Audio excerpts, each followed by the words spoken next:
Good afternoon. My name is LaMonda. I'm a paramedic with Berrytown EMS. I've been a paramedic for about 3 years. I've been in EMS in Vermont for over 13 years, mostly as a volunteer in the last year and a half as a full-time paramedic. I'm also a graduate student at the University of Vermont, where I am studying public health. Today I'm talking to you in this committee, talk to you about House Bill number 138.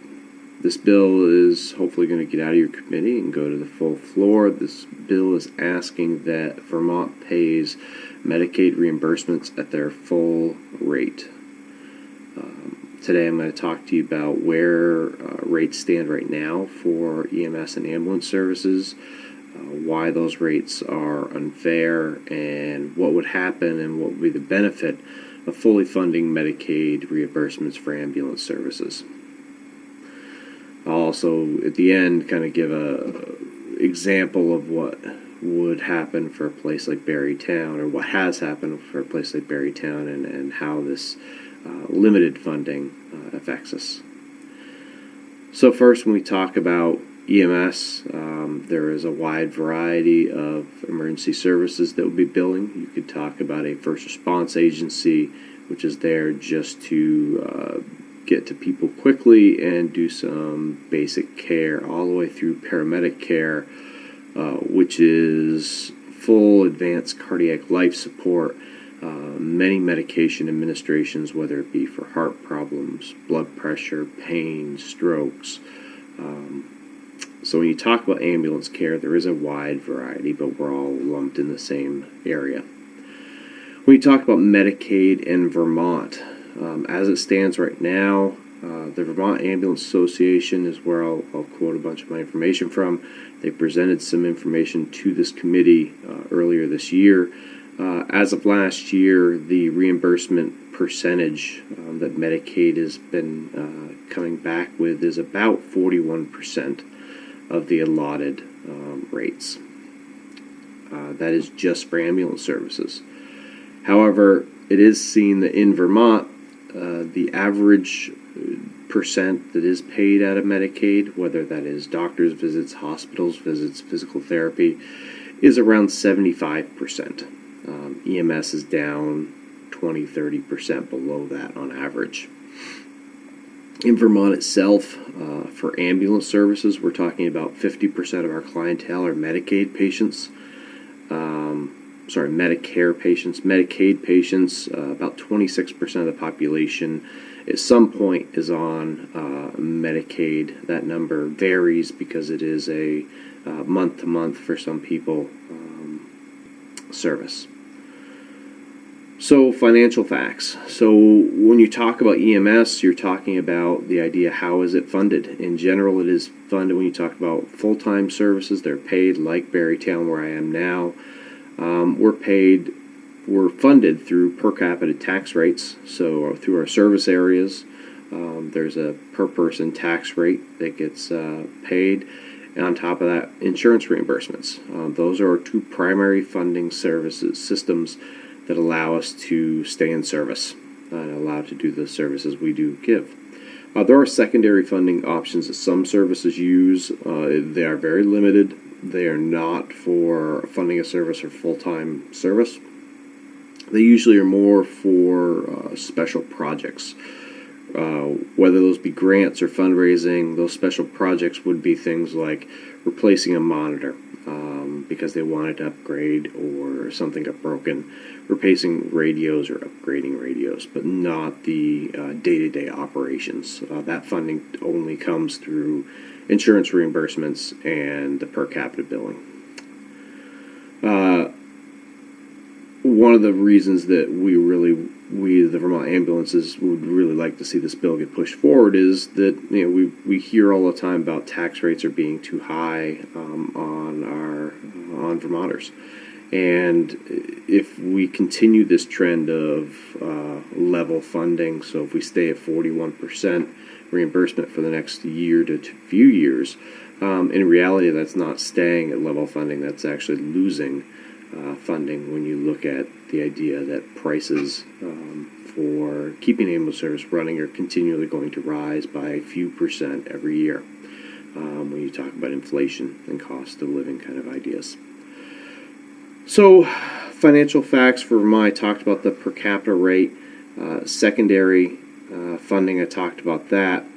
So, what is a typical call for Barrytown EMS? I looked at our service area and run distances and looked at the rates that we actually typically get back from Medicaid. And we talk about Barrytown EMS, we could have calls as short as 0.3 mile from the hospital, which would be loaded patient time, up to 18 or 20 miles. So to keep this simple, I did some math out for if we had a 10 miles transport. So something from the center of our service area to Central Vermont Hospital, talking about 10 miles. And if we did that at a basic life support level of care. So the patient fell off their bike and sprained their ankle. They were pedestrian and got hit by a car, but didn't need advanced life support. That kind of call. So if you're talking about that kind of call, you're talking about our loaded rate that we will get reimbursed at that 41% is about $3.02 a mile, equaling about $30 in mileage. The basic life support fee that gets added to the top of that is about $156. So if you grand total of that one EMS call for a Medicaid patient, you're talking about collecting, not billing, but collecting about $186. A typical EMS call is anywhere from an hour to 3 hours, depending on what's going on, from the time you leave the scene, or from the time you leave the station to the time you return the station and you're back in service. So when you look at this idea, you're talking about $186 covering we'll say a 2-hour period. In that 2-hour period, you're talking about the fuel to get to the call. And in the field, we need to consider the idea of getting to the call and the loaded time, which isn't necessarily calculated in the billables only loaded time.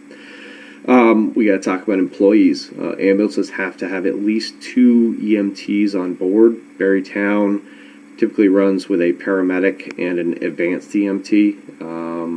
That changes by service to service. A majority of Vermont ambulances are staffed with at least an advanced EMT and an EMT, which are lower level care. They do very amazing things. I was an EMT for about 10 years, 9-10 years before I kind of moved up through the ranks. And they are very, very beneficial, but having those higher levels of advanced EMTs and the paramedics is essential when you talk about IV therapies, medication administration, and more advanced care. You talk about other things when you talk about $186, you're covering the cost of a building, cost of an ambulance, the equipment that must be used, administration fees. You need someone that runs our system. Barrytown itself runs between 3,000 and 4,000 calls a year between 911 and interfacility transports. That's not going to be run by just someone showing up that day and working. That needs some administrative staff as well. And then just general overhead that allows a company to continue to run. And so when you think about all that idea, $186 an hour sounds pretty good, but $186 for an hour or two on top of all these other things just isn't going to keep us financially viable. EMS is as important as primary care, is as important as hospital care, is as important as physical therapy. And to tell us that ambulances only deserve 41% versus other services, I know right now there's talk in the committee about upping Medicaid rates for hospitals up to 80% or higher.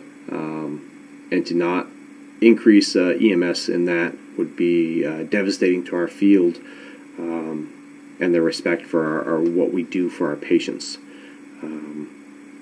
And that is all I have for you today. Thank you for your time and consideration of Bill 138. I hope it moves out of your committee into the full floor of Vermont.